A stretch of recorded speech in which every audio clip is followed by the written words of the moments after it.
ഈശോമിശിഹായ്ക്ക് സ്തുതിയായിരിക്കട്ടെ.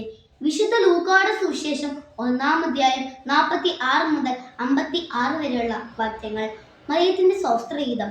മറിയം പറഞ്ഞു, എന്റെ ആത്മാവ് കർത്താവിനെ മഹത്വപ്പെടുത്തുന്നു, എന്റെ ചിത്തം എന്റെ രക്ഷകനായ ദൈവത്തിൽ ആനന്ദിക്കുന്നു. അവിടുന്ന് തന്റെ ദാസിയുടെ താഴ്മയെ കടാക്ഷിച്ചു. ഇപ്പോൾ മുതൽ സകല തലമുറകളും എന്നെ ഭാഗ്യവതി എന്ന് പ്രവർത്തിക്കും.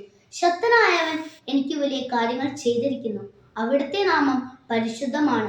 അവിടുത്തെ ഭക്തരുടെ മേൽ തലമുറകൾ തോറും അവിടുന്ന് കരുണ വർഷിക്കും. അവിടുന്ന് തന്റെ ഭുജം കൊണ്ട് ശക്തി പ്രകടിപ്പിച്ചു. ഹൃദയ വിചാരത്തിൽ അഹങ്കരിക്കുന്നവരെ ചിതറിച്ചു. ശക്തന്മാരെ സിംഹാസനത്തിൽ നിന്നും മറിച്ചിട്ടു. എളിയവരെ ഉയർത്തി. വിശക്കുന്നവരെ വിശിഷ്ട വിഭവങ്ങൾ കൊണ്ട് സംതൃപ്തരാക്കി. സമ്പന്നരെ വെറും കൈയോടെ പറഞ്ഞയച്ചു.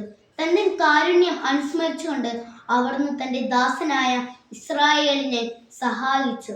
നമ്മുടെ പിതാക്കന്മാരായ അബ്രാഹത്തോടും അവന്റെ സന്തതികളോടും എന്നേക്കുമായി ചെയ്ത വാഗ്ദാനം അനുസരിച്ചു തന്നെ.